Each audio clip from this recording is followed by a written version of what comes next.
In 2003, at the EU Western Balkans Summit in Thessaloniki, the EU adopted the agenda envisaging that the Southeast European countries will join it, by which security, stability, social and economic development and prosperity, along strengthened democracy and the rule of law, will be ensured. The EU member states, as was said, especially those in the region's neighborhood, would set an example for aspiring and candidate countries. Since the Thessaloniki summit, only Croatia has managed to join the EU. A year after that, in 2014, the Berlin Process Initiative was presented with a view to providing a realistic impetus to EU integration through closer mutual regional cooperation. The process was also supposed to accelerate reforms vital for EU integration of the Southeast European states. Therefore, as was oftentimes emphasized from then on, Slovenia and Croatia, as the only EU member states in the wider region, have a special place and specific responsibility to provide the Southeast European countries with a positive example, to be, in a nutshell, their role models. Indeed, as Antoneta Dimitrova, Elica Kortenska and Bernard Stauenberg show in their 2015 study that compares discourses about past and future EU enlargements, people in aspiring and candidate countries tend to make connections between past and future enlargements of the EU. Likewise, the informed interviews carried out in Southeast European countries show that respective expectations are often formed on the base of Slovenian and Croatian experiences, as Borjan also mentioned in the previous section. However, according to the March 2018 Eurobarometer survey, Slovenia is among the most Eurosceptic countries. Only 44% of Slovenian respondents tend to trust the European Union, against 50% who tend to mistrust it. The November 2017 Eurobarometer survey showed that also Croatian citizens are slowly turning their backs to the European Union. Indeed, Croatian results presented the country as the EU member with strong increase in anti-EU sentiment. This survey shows that EU is seen positively by just 31 of respondents in Croatia, considerably less than the EU average, which stood at 40%. On the other hand, 18% of respondents saw the EU negatively. That is somewhat lower than the EU-wide average, which is 21%, but still shows the strengthening of Euroscepticism in Croatia less than 5 years after accession. The share of neutral respondents, which stood at 50%, is the highest in the EU, with the exception of Latvia. This means that half of all Croatian citizens are not sure whether EU membership is good or a bad thing for the country. Taking the mentioned surveys as a starting point, we analyzed 10 interviews carried out by our Slovenian colleagues and 10 interviews carried out in Croatia with experts in various fields, from media, public health, economy, public administration, education and science, or law, to public policy and politics. What we are interested in are their experiences of past membership, including their opinion on changes it brought to their respective fields. Our results, however, should be taken with caution due to relatively small sample and to the fact that the interviewees were chosen within the researcher's cycle of acquaintances. Generally speaking, the interviewees from Slovenia were less inclined than those from Croatia to look at the EU in a favorable way. Referring to recent Juncker's speech in front of the EU Parliament, a 62-year-old economist, said that the president of the EU Commission is certainly fun, but takes part in decision-making which leads Europe to ruin. At the same time, as he sees it, Slovenia became a kind of Europe's laboratory. What leads Europe, another one said, is neoliberal hegemony. Social rights are not respected. European standards are dangerous for Slovenia, he added. They are absolutely intended to enrich some and impoverish others by making them increasingly dependent. A female politician stated the same. The EU works by imposing solutions, and smaller countries are uncompromisingly accepting them. So the first EU delegations were lurking at us as we are in a zoo. Such a discourse may lead us to assume that, in spite of almost 15 years of the country's EU membership, its citizens still feel that there is a strong vertical relation between the center and periphery. Critical stance, which is evident in the mentioned examples, shows that the sense of laterality cannot be interpreted through Alexander Kioshev's metaphor of self-colonizing cultures on the European periphery that are supposedly adopting European values with no critical distance. Rather, the feeling of being subordinated may be interpreted through Attila Melek's concept of civilizational slope, which described the process of enlargement of EU as a process of civilizing through the gradual westernization of the European East, or Megieku's concept of graduation of Europeanness as a kind of post-colonial mechanism in this process of enlargement. So, if taking into account what the interviewees from Slovenia have said, they feel that even after having been a member state for 15 years, they are still subject to judgment on the degree of their Europeanness or their resemblance to the image of Europeanness that is created elsewhere. But in addition to what is mentioned, most of the interviewees from Slovenia blame either their EU representatives, seeing them as people with no knowledge, whose decisions are totally populistic, or their politicians in general for having no control, no solutions for emerging problems, for excessive use of buzzwords, for being scared, being bureaucratic and alienated from reality, and that they are or have been in imposing the EU regulations more Catholic than the Pope himself. Exactly the same. Domestic politicians' incompetence and inability in general is regularly stressed by interviewees also in Albania, Bosnia and Herzegovina, Montenegro, Serbia, and Kosovo.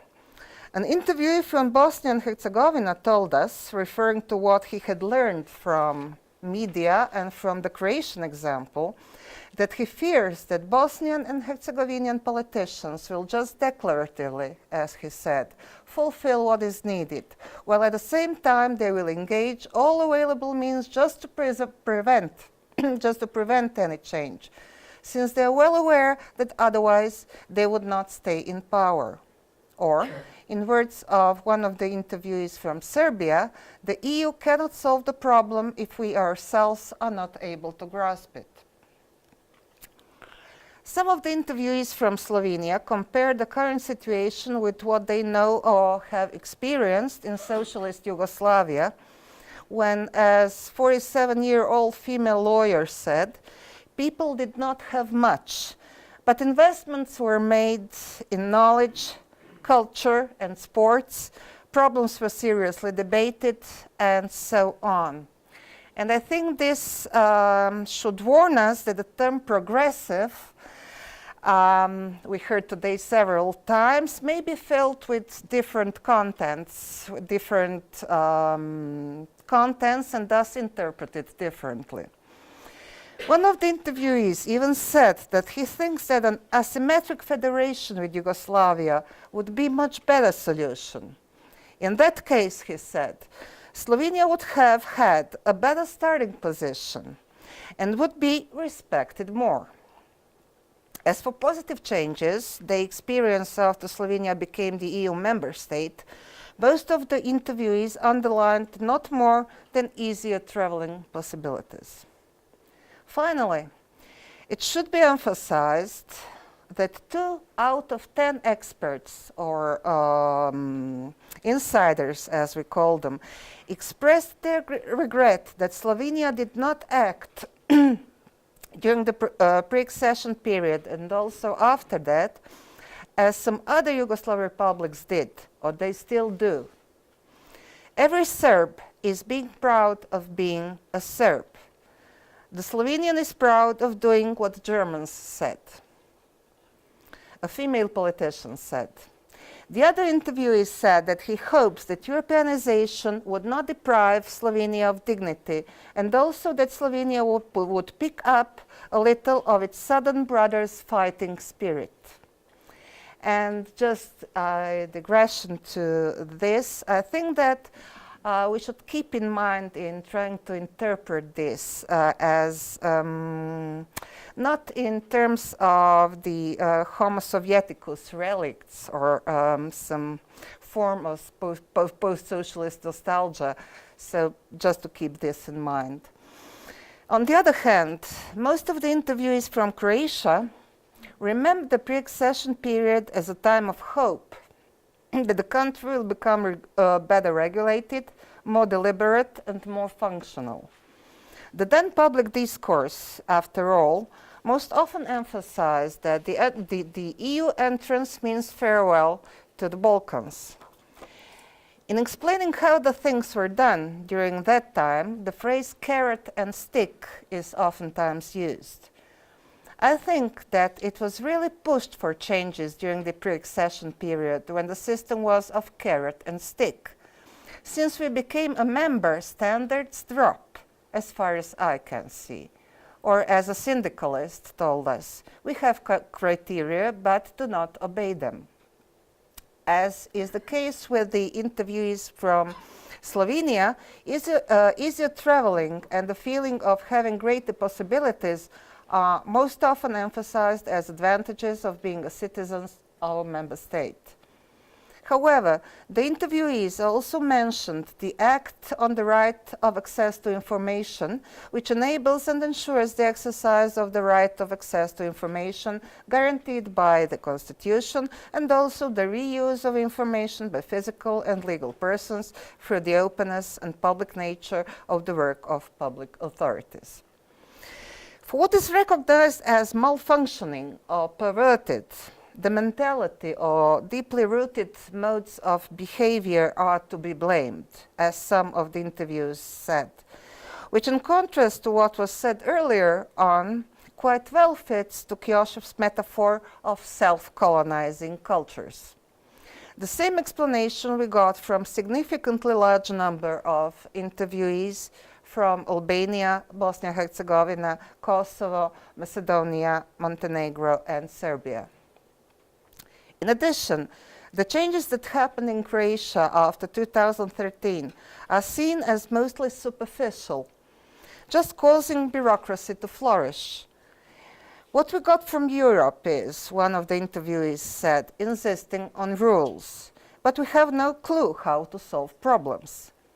In a human rights activist's words, oftentimes we invent rules alongside those included in the EU regulations.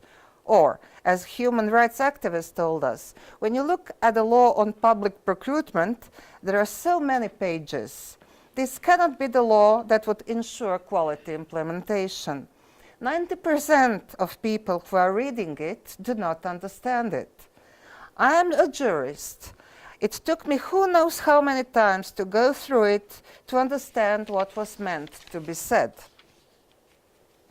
In elaborating the problem, this interviewee used the same phrase Slovenian economists did, that we are more Catholic than the Pope himself.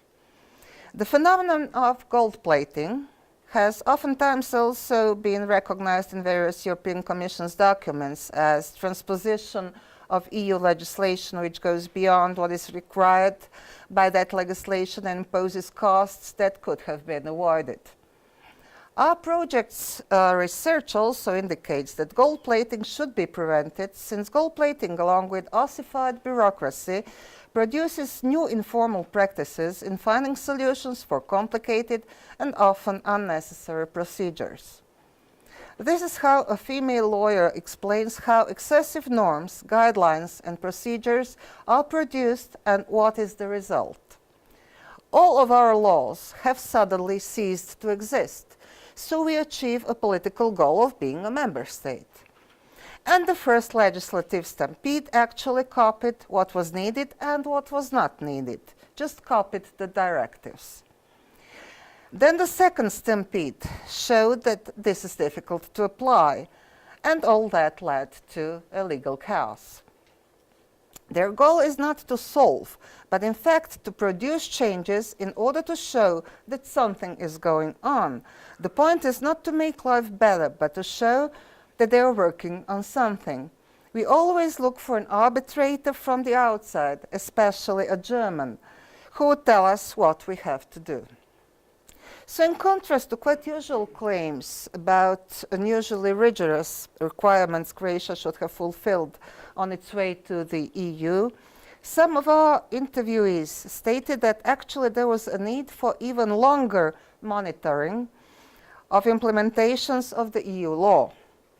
Our interviewee, a member of European Economic and Social Committee, thinks that, for example, the Croatian Parliament should establish a board that would keep an eye on reforms related to the rule of law.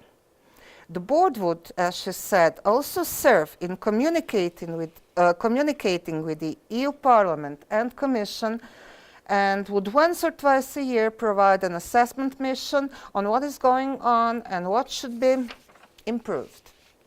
On the other hand, she thinks that the EU should insist that impact assessment of regulations during the session period should be done as a matter of usual practice, and also that studies that were financed from the pre-accession funds should be incorporated in legal proposals that would be adopted during the accession period. In bridging the obstacles they face in their daily or professional lives, according to our interviewees, nothing substantially has changed both in Slovenia and Croatia after they became the EU member states. Informal means of maneuvering through everyday personal and professional challenges are welcomed in cases when they do not collide with law. They help things be done faster and easier. What has changed, though, is the nature of obstacles. Namely, as could be derived from the interviews, highly bureaucratized state that produces unreasonable, unusable, and unnecessary legal or formal acts prevents functional activities in all the fields our interviewees come from. So, our interviewees do not understand informal practices as always contradicting formal ones. Rather, their views would generally fit Kate Hart's anthropological perspective that both formal and informal practices are part of a culture within which communities and their members operate. Institutions, as Hart warns, and especially bureaucratic institutions, should be aware of that and should develop more flexibility in treating informal practices, since informal practices do not pose problems but can be part of a solution. Moreover, one of our interviewees thinks that there are practices that can serve as an example to the EU. When talking about informal practices that are important in fast and effective media coverage of some topic, and about the civil sector's media presence, she said, "We are a space shuttle comparing to them," meaning Brussels, when entering media space is in question. They are much worse in that than we are, much, much worse. All the time they keep on reproducing this elitism, and we find that very frustrating. What they can learn from us is a much bigger reality check when we talk about discrepancy between formal and informal. So to sum up, Our interviews with experts from Slovenia and Croatia can help us in understanding Euroscepticism in these countries. Namely, it seems that it can be explained as a consequence of, so to say, dysfunctional Europeanization, or as our interlocutors describe the problem, a consequence of an asymmetric, bureaucratized process which only contributed to the state's inefficiency. Experts we interviewed most often blame national political elites for their ineffectiveness, incompetence, and subordinate mentality. However, the examples of Slovenian and Croatian perceptions of the EU membership and future expectations we presented also can be summarized under the title of the volume EU, Europe Unfinished, in which the editors, Zlatan Krajina and Nebojša Blanuša, used Stuart Hall's phrase, a conversation between spaces, to describe the relation between the EU and the Balkans, meaning that this conversation is between unequal partners and will result in, on the one hand, never-ending accession, and on the other hand, the fact that the EU without the Balkans cannot be a finished project. Thank you.